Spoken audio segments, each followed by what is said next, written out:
Hello dear students, कैसे हैं आप सब। आई होप कि आप लोग बहुत अच्छे होंगे और अपने पढ़ाई को अंजाम दे रहे होंगे। देखिए, हम एक ऑर्गेनाइजेशन के बारे में बात कर रहे हैं और वो ऑर्गेनाइजेशन आप लोग के सामने है। वो ऑर्गेनाइजेशन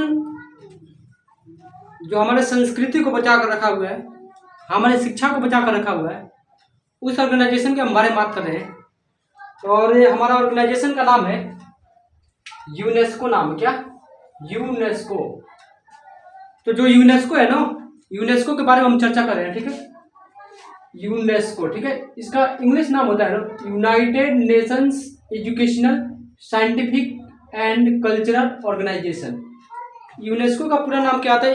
ये कभी कभार एग्जाम में वो पूछ दिया जाता है। कभी कभार नहीं, बल्कि बार बार पूछा गया एग्जाम में। बड़े बड़े एग्जामों में पूछा जाता है। बीपीएससी, दरोगा, UPSC, Bihar police, UP police, कोई भी एग्जाम में पूछ सकता है। हाल ही में भी एग्जाम होने वाला बिहार पुलिस का, इसमें भी पूछ सकता है। ऐसे क्वेश्चन देखने को मिल जाएगा। तो इसका पूरा नाम क्या था? United Nations Educational Scientific and Cultural Organization, ठीक है। आखिर इसका हिंदी नाम क्या होता है? इसका जो हिंदी नाम होता है ना, संयुक्त राष्ट्र शैक्षिक विज्ञान और सांस्कृतिक संगठन, इसका क्या होता है? हिंदी नाम होता है। अब हम बात करते हैं आखिर यूनेस्को का जो स्थापना हुआ कब था। तो इसकी स्थापना हुआ था 1945। और देखिए 1945 में हुआ था ना, तो इसका भारत सदस्य कब बना? तो भारत 1946 में यूनेस्को क्या बना? इसका सदस्य देश बना भारत। जब यूनेस्को का गठन हुआ था 1945, तो उस समय भारत इसका सदस्य नहीं था। और 1946 में इसका क्या बनाया? मेंबर बन गया, ठीक है। इसका जो मुख्यालय है कहाँ है? पेरिस में है। और पेरिस आता है फ्रांस में। और पेरिस को विश्व का जन्नत कहा जाता है। तो यहाँ पे आप लिख सकते हैं विश्व का जन्नत, ठीक है। विश्व का जन्नत। तो विश्व का जन्नत कौन है? पेरिस है। फैशन की नगरी पेरिस। पीसा की युजुकी मीनार इटली में है, ये आप ध्यान रखिएगा। और यहाँ पे देखिएगा ना, फैशन की नगरी पेरिस है। और जो पेरिस है ना, पेरिस सिंध नदी के किनारे, ठीक है। तो ये बात आप लोग ध्यान से समझिएगा, ठीक है। इसके जो देश सदस्य कितने हैं? 45 है। 145। इसकी राजधानी कहाँ है? पेरिस है। इसकी फ्रांस की राजधानी। जो यूनेस्को है, इसके देश सदस्य कितने हैं? 145 देश सदस्य हैं। और 11 सहयोगी देश है। मतलब 11 देशों की सहायता से सबसे पहले यूनेस्को का क्या किया गया था? गठन किया गया। इसका उद्देश्य क्या है? शिक्षा हो गया, विज्ञान हो गया तथा संस्कृति हो गया। इसी माध्यम से शांति एवं सुरक्षा को क्या करना? बढ़ावा देना। जो शिक्षा हो गया और उसका विज्ञान हो गया और संस्कृति होगा। हमारे शिक्षा और विज्ञान और संस्कृति में कोई खरोच ना लग सके, इसीलिए यूनेस्को का क्या किया गया था? गठन किया गया था। और इस पे यूनेस्को काम भी करती है।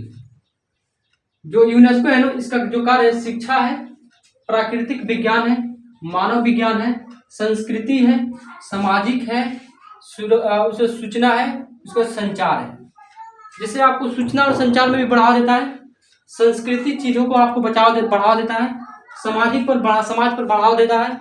और उसके बाद आपका मानव विज्ञान हो गया, जो भी मानव द्वारा बनाया गया है उसका बढ़ावा देता है। कौन? यूनेस्को सबका बढ़ावा देता है। उसका प्राकृतिक विज्ञान, जो प्रकृति में घटा हुआ चीज हो गया, घटनाएं हो गई, उस पर भी बढ़ावा कौन देता है? यूनेस्को देता है। और उसका शिक्षा हो गया, इस सब पे काम कौन करता है? यूनेस्को करता है। तो वैसे एग्जाम्स में क्वेश्चन पूछा जाएगा, निम्नलिखित में से यूनेस्को का काम कौन है? 4 ऑप्शन दे देंगे और 3 ऑप्शन दे देंगे और चौथा ऑप्शन कुछ अलग दे देगा, पूछ देगा नहीं है, ऐसे सवाल पूछ देंगे, ठीक है। देखिए, जो द्वितीय विश्व युद्ध के समापन के बाद यूनेस्को का क्या किया गया था? पुनर्गठन किया गया। पुनर् आप नए छोरे से क्या किया? गठन किया। यूनेस्को का गठन उसी समय हुआ था ना, द्वितीय विश्व युद्ध समापन के बाद यूनेस्को का किया गया? गठन किया गया। ये क्या 2 महीना के अंदर। जो यूनेस्को है ना, इसके जो भारत में, यूनेस्को के भारत में 40 स्थल क्या है? शामिल है। इसको विश्व विरासत सूची कहा जाता है। इसके बारे में हम अभी चर्चा करते हैं। तो विश्व विरासत सूची में भारत के जो 40 क्या है स्थल है, उसमें 7 क्या है? प्राकृतिक है और 32 क्या है? सांस्कृतिक है और एक है मिश्रित जिसका नाम है कंचनजंगा राष्ट्रीय क्या है उद्यान है। ठीक है, ये हम बात कर लेते हैं ना कि आखिर प्राकृतिक क्या होता है और संस्कृतिक क्या होता है और मिश्रित क्या होता है। मिश्रित का मतलब मानव द्वारा बनाया गया, जैसे मानव द्वारा बनाया हुआ, प्राकृतिक द्वारा बनाया गया और संस्कृति के माध्यम से बनाया गया, उसको मिश्रित कहा जाता है। एक होता है संस्कृति का मतलब जो हमारे पूर्वजों ने संस्कृति के माध्यम से उसको बनाया, उसको संस्कृत, जैसे महाबोधि मंदिर हो गया, ये सब सांस्कृतिक हो गए। और उसके बाद आपका प्राकृतिक का मतलब होता है जो प्राकृत से घटती हुई घटनाएं हैं, उसी को हम लोग प्राकृतिक क्या कहते हैं, स्थल कहते हैं। ठीक है, अब हम बात करते हैं 1983 में भारत के 4 स्थलों को विश्व विरासत सूची स्थल में क्या किया गया, शामिल किया गया। कब किया गया था, 1983 को, जिसमें पहला आपका है एलोरा की गुफा, दूसरा आता है अजंता की गुफाएं, फिर आपका आगरा का किला आता है, फिर आगरा का क्या आता है, ताजमहल आते हैं। इतना को शामिल किया गया था। जो 40वां जो है ना, 40वां जो विश्व विरासत सूची है भारत का, वो धौलावीरा है। और धौलावीरा कहाँ आता है, गुजरात में, और गुजरात की राजधानी गांधीनगर है, और गुजरात का हाई कोर्ट अहमदाबाद में। ऐसे ऐसे क्वेश्चन एग्जाम में पूछे जा सकते हैं। ठीक है, जो 39वां है ना, 39वां वो रमप्पा है, रमप्पा मंदिर। इसके बारे में मंदिर से संबंधित वीडियो बनाए हैं, वो आप लोग जाकर देख लीजिए, सब मंदिर के बारे में चर्चा किए हैं। और जो रमप्पा मंदिर कहाँ पे है, तेलंगाना राज्य में। तो रमप्पा मंदिर कहाँ है, तेलंगाना राज्य में, ये बात आप लोग भली भांति जानते होंगे। देखिए, आप कमेंट के माध्यम से जितने भी ऑर्गेनाइजेशन कहिएगा, सब ऑर्गेनाइजेशन को एक एक क्लास में हम समापन करेंगे, 10 मिनट 15 मिनट, ताकि आप लोग को बड़ा बोझ ना हो सके। और हमसे बेहतर शायद कोई होगा जो पढ़ा देगा, लेकिन जो होगा उससे हम खराब हम भी नहीं पढ़ाने वाले। ठीक है, तो आप हमारे चैनल पर नए हैं तो हमारे चैनल को सब्सक्राइब करिए और बेल आइकन को दबाना ना भूलें। ठीक है, ऐसे ही हम नए अपडेट लेकर आते रहेंगे।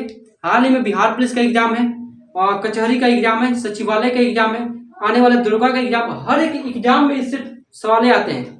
और इकोनॉमिक्स का जो सवाल होता है सबसे डिफिकल्ट सवाल होते हैं। ये हम नहीं कर रहे हैं, आप एक बार जा करके सवाल को देख लीजिएगा। देखिए, हम आप लोग को इकोनॉमिक्स में क्या पढ़ाए, जीडीपी पढ़ाने वाले हैं, हर एक चीज़ पढ़ाए, पूरे ऑर्गेनाइजेशन पढ़ाने वाले। एक एक क्लास में हम सबके बारे में हम चर्चा करेंगे और सबके बारे में बताएंगे भी। तो आप हमारे चैनल पर नए हैं तो सब्सक्राइब कर लीजिए, बेल आइकन को दबाना ना भूलें। फिर अगले वीडियो में मिलते हैं। जय हिंद, जय भारत, वंदे मातरम।